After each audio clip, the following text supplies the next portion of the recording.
வணக்கம். பசுமை சாரல் அலைவரிசை உங்களை அன்போடு வரவேற்கிறது. இந்த சேனலுக்கு நீங்கள் புதிய நண்பர்களாக இருந்தால் மறக்காமல் சப்ஸ்கிரைப் பண்ணுங்கள். கூடவே கீழே இருக்கிற பெல் பட்டனையும் அழுத்துங்கள். இப்ப பலா என்பதை பொறுத்த வரைக்கும் நான் ரெண்டாவது ஒரு கொஸ்டின் கேட்கிறேன். பலாப்பழம் இருக்கு, பலாப்பழம், ஆப்பிள் பழம் இருக்கு. ஆப்பிள் சத்தான உணவா? சொல்லுங்க, ஆப்பிள் சத்தான உணவா இல்லையா? சத்தான உணவு தான். ஏன் ஏன் ஆப்பிள் சத்தான உணவு? சொல்லுங்க. ஆப்பிள்ல நிறைய சத்து இருக்காங்க, சத்தான உணவு. சரிங்களா? சின்ன வயசுலயே ரைம்ஸ்ல சொல்லி கொடுத்துருக்காங்க. டெய்லி ஒரு ஆப்பிள் சாப்பிட்டீங்கன்னா வியாதி வராது அப்படின்னு ரைம்ஸ்ல சொல்லியிருக்கிறாங்க. ஸ்கூல்ல, நர்சரி ஸ்கூல்ல பசங்களுக்கு ரைம்ஸ் சொல்றாங்க, டெய்லி ஆப்பிள் சாப்பிடு வியாதி வராது அப்படின்னு. சரி, நான் ஆப்பிளையும் பலாப்பழத்தையும் கம்பேர் பண்றேன். ஆப்பிளையும் பலாப்பழத்தையும் கம்பேர் பண்றேன். கையில யாராவது மொபைல் வச்சிருக்கீங்க? ஜெமினி வச்சிருக்கிறீங்க? ஜெமினி வச்சிருக்கிறவங்க கை தூக்குங்க. மொபைல்ல ஜெமினி அதுல இப்ப தட்டுங்க. பலாப்பழத்திற்கும் ஆப்பிள் பழத்திற்குமான சிறந்த பழம் எது? போடுங்க, சும்மா போடுங்க. ஆப்பிள் பழம், பலாப்பழம், சிறந்த பழம் எது? போடுங்க. பலாப்பழம். நீங்க போடுங்க. எல்லாம் போட முடியுங்க. சிக்னல் இல்லைன்னா வீட்டுக்கு போய் போடுங்க. நான் இந்த மாதிரி ஒரு வைத்தியர் வந்தாரு, சொன்னாரு பலாப்பழமும் ஆப்பிள் பழமும் கம்பேரிட்டிவ் பண்ண சொன்னாரு, நம்ம பண்ணி பார்க்கலாம் அப்படின்னு சொல்லிட்டு நான் சொன்னா நீங்க நம்ப வேண்டாம், ஜெமினி கிட்ட கேட்டு பாருங்க. அப்ப என்ன சொல்லுது ஜெமினி? என்ன சொல்லுது அப்படின்னு பாத்தீங்கன்னா, ஆப்பிள் பழத்தை விட பலாப்பழம் சிறப்பானதுன்னு சொல்லுது. பலாப்பழம் சிறப்பானதுன்னு சொல்லுது. ஏன் பலாப்பழம் சிறப்பானது அப்படின்னு சொன்னா, அது கம்பேரிட்டிவ் பண்ணுது. ஆப்பிள்ல இருக்கிற சத்தை விட பலாப்பழத்துல சத்து அதிகம். பலாப்பழத்துல சத்து அதிகம். ஆப்பிள் பழத்துல இருக்கிறத விட பலாப்பழத்துல விட்டமின் சி அதிகம். என்ன சத்து அதிகம்? விட்டமின் சி அதிகம். பலாப்பழத்தை விட ஆப்பிள் பழத்தை விட பலாப்பழத்துல புரதச்சத்து அதிகம். யார் சொல்றா? ஜெமினி சொல்லுது. ஏன் சொல்லுது? ஆப்பிள் பழத்தை விட பலாப்பழத்துல மெக்னீசியம் சத்து அதிகம். ஆப்பிள் பழத்தை விட பலாப்பழத்துல பொட்டாசியம் அதிகமா இருக்கு, அதனால ஹார்ட் டிசீஸ் வர்றது தடுக்குது. மெக்னீசியம் அதிகமா இருக்குது, அதனால எலும்பு தேய்மானம் ஆகிறது தடுக்குது. புரதச்சத்து அதிகமா இருக்குது, அதனால உடல் மெலிவதை தடுக்குது. கால்சியம், விட்டமின் சி அதிகமா இருக்குது, அதனால காயங்கள் சீக்கிரமானது, நோய் வருகின்றத தடுக்கும் இருக்குது. எது தடுத்து நிறுத்தது? ஆப்பிளா பலாவா? ஆப்பிள்ல பலா. ஆனா நம்ம ஊர்ல ரொம்ப ஈஸியா சொல்லுவாங்க. என்ன சொல்லுவாங்கன்னா, பலாப்பழம் ஒண்ணும் இல்லப்பா, நல்லா சாப்பிட்டீங்கன்னா சுகர் ஏறிடும், பலாப்பழம் உடம்புக்கு நல்லது இல்லப்பா, பலாப்பழம் ரொம்ப அலர்ஜிப்பா, பலாப்பழம் ஹெல்த்துக்கு நல்லது இல்லை, என்னைக்கோ ஒரு நாள் ஒரு சொல்ல சாப்பிடலாம், நிறைய சாப்பிடாதீங்க. இப்ப நான் சொல்றதுலாம் யார் சொல்றாங்க? டாக்டரே சொல்றாங்க. டாக்டரே போற பேஷண்ட, அதாவது டாக்டருக்கு தெரியும்னு அவருக்கு எதுவும் தெரியாது. ஆனா டாக்டருக்கு யார் சொல்லி கொடுத்தாங்க? எல்லாரும் சொன்னாங்க சார், அதனால நானும் பேஷண்ட்டுக்கு சொல்றேன் சார் அப்படிம்பாரு. அப்ப பலாப்பழத்தில் நிறைய புரதம் இருக்கிறது, நிறைய நியூட்ரிஷன்ஸ் இருக்கிறது, நிறைய விட்டமின் பி இருக்கு. B12 பலாப்பழத்தில் தான் இருக்கு. ஆப்பிள்ல விட்டமின் B12 கிடையாது.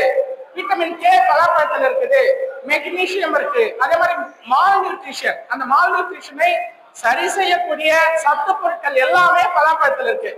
அப்ப இவ்வளவு பெரிய பலாப்பழம், இவ்வளவு சத்துள்ள ஒரு பலாப்பழம், ஒரு கிலோ ஆப்பிள் என்ன விலை? 350 ரூபா. ராமசாமி ஐயாட்ட பேசிட்டு இருந்தேன், இந்த பழத்தை 500 ரூபாய்க்கு வாங்க கூட ஆள் இல்லாம போயிடுச்சு சார் அப்படின்றா. இந்த பழத்தை 500 ரூபாய் வாங்க கூட ஆள் இல்லாம போச்சு. ஆனா ஒரு கிலோ ஆப்பிள் 500 ரூபாய். அப்ப இது எவ்வளவு பெரிய கொடூரம்! இது எவ்வளவு பெரிய கொடூரம்! இந்த கொடூரத்தை மாற்றுவதற்கு இந்த செய்தியை யாருமே போய் சேர்க்கணும். யார் சேர்க்கணும்? நாம தானே சேர்க்கணும். நமக்கு முன்னாடி கண்மணி குணசேகரன் பேசுறாரு. நம்முடைய வரலாற்றை நாம் பேசாவிட்டால் யாரோ ஒருவன் அதை தப்பா எழுதி போயிடுவான் அப்படின்னு கண்மணி குணசேகரன் சொல்றாரு. அதே மாதிரிதான் இந்த பலாப்பழத்தினுடைய அருமை பெருமைகளை நாம சொல்லாம விட்டால் எவனோ ஒருத்தவன் தப்பா சொல்லிட்டு போயிடுவான். நல்ல விஷயத்தை எல்லாம் தப்பாக்கி விடுவாங்க. தப்பா சொல்வதற்கு 1000 பேர் இருக்கான். தப்பா சொல்வதற்கு 1000 பேர் இருக்கான். நல்லதா சொல்றதுக்கு ஒருவர் கூட கிடையாது. நல்லதா சொல்றதுக்கு ஒருவர் கிட்ட கிடையாது. இன்னும் நிறைய பேர் சொல்றாங்க, சார் பலாப்பழம் சுகர் அதிகமாக்கிடும் சார் அப்படின்ற மாதிரி நிறைய மூட நம்பிக்கைகள் மக்கள்கிட்ட இருக்குது. ஆனால் உண்மை என்ன அப்படின்னு கேட்டீங்கன்னா, நான் ஒரு சீக்ரெட் சொல்றேன். எனக்கு பிசினஸ் பண்ணாலும் பரவாயில்ல, நீங்க யாரும் எனக்கு பேசினா கூட வர வேண்டாம். பலாமரத்தினுடைய இளங்குருத்து அந்த இளங்குருத்துகளை பாருங்க, நுனி குருத்து, அந்த நுனி குருத்துகளை பறிச்சு நிழல்ல உலர்த்தணும். எதுல உலர்த்தணும்?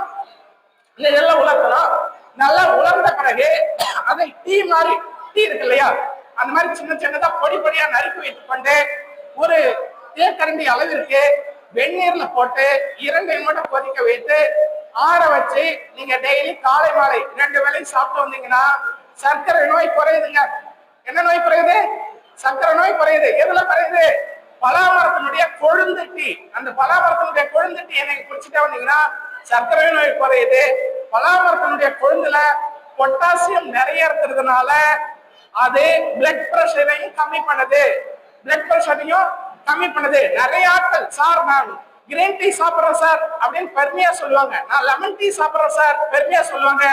ஆனால் நீங்க பலாமரத்தினுடைய கொழுந்துகளை நிழலில் உலர்த்தி வைத்துக் கொண்டு அதனோடு எலுமிச்சம்பழத்தினுடைய தோல், எலுமிச்சம்பழத்தினுடைய தோல் ரெண்டுத்தையும் அதையும் காய வச்சு, ரெண்டுத்தையும் சரக்க காய வச்சுட்டு பொடி பொடியாக பொடி செய்து வைத்துக் கொண்டு அதே காலை மாலை 2 வேளையும் டீ சாப்பிடுற மாதிரி சாப்பிட்டுட்டே வந்தீங்கன்னா சர்க்கரை நோயினுடைய பாதிப்புல இருந்து நீங்க விடுபட முடியும்.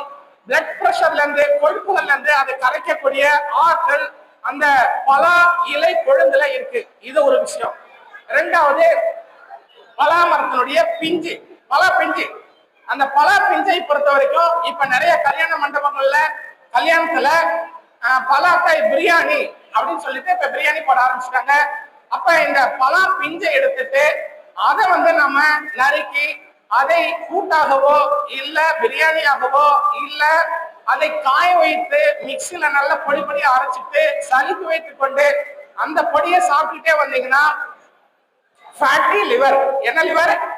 Fatty liver. எல்லாருக்கும் ஃபேட்டி லிவர். ஏன்னா 80% பேர் குடிக்கிறவர்களாக இருக்கிறோம், இன்னும் 80% பேர் சரியான உடல் உழைப்பு உள்ளவர்களாக இருக்கிறோம். அப்ப அந்த நிலையில் இருக்கக்கூடிய ஃபேட்டி லிவரை குணமாக்குவதற்கு கொழுப்பு, கல்லீரலில் சேர்ந்திருக்கக்கூடிய கொழுப்புகளை கரைப்பதற்கு ரொம்ப எளிய வழி, பல காயாக ஒரு 1/2 கிலோ 1 கிலோ அந்த சைஸுக்கான காய் வாங்கிங்க.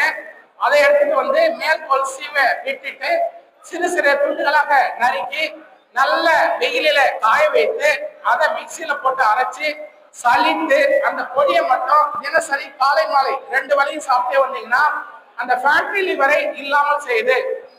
அதே மாதிரி பலா பழம், அந்த பழமாவதற்கு முன்பாக செங்காய்ன்னு சொல்லுவோம் இல்லையா, அந்த மாதிரி செங்காயா இருக்கும்போது பல சுளைகளை எடுத்து அந்த சுளைகளை மட்டும் கட் பண்ணி காய வைத்து மாவாக்கி அந்த மாவை நீங்க இட்லியில கலந்தாலும் சரி, இல்ல சப்பாத்தியில கலந்தாலும் சரி, இல்ல தோசையில கலந்து தோசையாக சுட்டாலும் சரி, இது தொடர்ச்சியா சாப்பிட்டு வந்தீங்கன்னா இதுல இருக்கக்கூடிய அந்த ஊட்டச்சத்து, நார்ச்சத்து, இந்த நார்ச்சத்தானது என்ன பண்ணுது அப்படின்னு பாத்தீங்கன்னா இதுவும் கல்லீரலை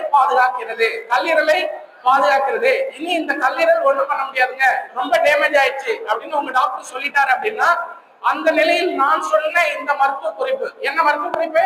ஒரு 1/2 கிலோ சைஸ் உள்ள பலா பிஞ்சு, அந்த பலா பிஞ்சை பொடியாக்கி காய வைத்து அதை இட்லியாகவோ தோசையாகவோ கூட்டாகவோ பொரியலாகவோ நீங்க சாப்பிட்டுட்டே வந்தீங்கன்னா உங்களுடைய கல்லீரல் சார்ந்த நோய்களை அது குணமாக்குது. அதே மாதிரி இதுல நார்ச்சத்து நிறைய இருக்கிறதுனால நம்முடைய குடல்ல இருக்கக்கூடிய கழிவுகளை வெளியேற்றுது. அதே மாதிரி இந்த பழங்களை, இந்த பழம், அந்த பழத்தை நம்ம நிறைய சாப்பிடுகின்ற போது உடல்ல இருக்கக்கூடிய பாக்டீரியல், நன்மை செய்யும் பாக்டீரியா, அந்த நன்மை செய்யும் பாக்டீரியாவை அது அதிகமாக்குகிறது. இன்னொரு சீக்ரெட் ரெசிபி நான் சொல்றேன். அந்த சீக்ரெட் என்னன்னு பாத்தீங்கன்னா, நான் சொன்ன அந்த பலா இலை கொழுந்து, அந்த பலா இலை கொழுந்தை நீங்க எலுமிச்சை தோலோடு சேர்த்து சமளவு சேர்த்து காய வைத்து பொடியாக்கி அதை தினசரி காலை மாலை 2 வேளையும் நீங்க உள்ளுக்கு கஷாயமாக சாப்பிட்டு வந்தால் ஆரம்ப நிலை புற்றுநோயை கூட குணமாக்குது. அவ்வளவு அற்புதமான ஒரு பழம் அப்படின்னு சொன்னீங்கன்னா அது நம்முடைய ஊர்ல விளையக்கூடிய பலாப்பழம். எல்லா ஊர்லயும் பலாப்பழம் விளையுது.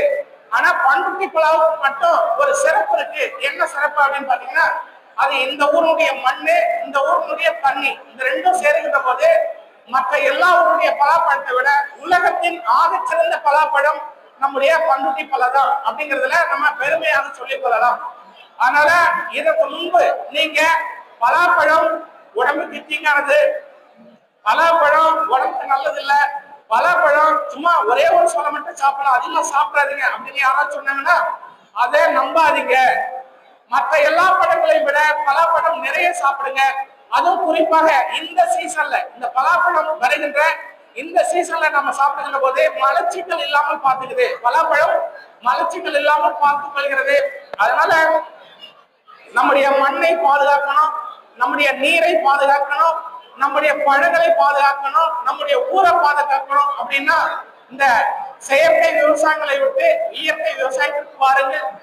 இதற்கான தொழில்நுட்பம் உங்களுக்கு யாராவது தேவைன்னா, பல விவசாயிகளோ இல்ல முந்திரி விவசாயிகளோ, நான் ஆர்கானிக் ஃபார்ம்ல முந்திரி பயிர் செய்ய விரும்புறேன், எனக்கு டெக்னாலஜி கொடுங்கன்னா அவர்களுக்கு நான் டெக்னாலஜி கொடுக்க தயாராக இருக்கிறேன். நீங்க என்ன தொடர்பு கொள்ளலாம். உங்களுக்கான மருத்துவ ஆலோசனை, மரங்களுக்கான மருத்துவ ஆலோசனை, அதுவும் குறிப்பாக முந்திரி மரங்களுக்கான மருத்துவ ஆலோசனை, பலா மரத்திற்கான மருத்துவ ஆலோசனை என்னால் வழங்க முடியும். நீங்க என்ன தொடர்பு கொள்ளலாம் என்பதை குறிக்கொண்டு இந்த சிறப்பான வாய்ப்பை, சிறப்பான நிகழ்ச்சியை ஒருங்கிணைத்து நடத்தி கொண்டிருக்கக்கூடிய இந்த பலாத்திராவுடைய அனைத்து ஒருங்கிணைப்பாளர்களுக்கும் என்னுடைய மனமார்ந்த நன்றியை தெரிவித்துக் கொள்கிறேன்.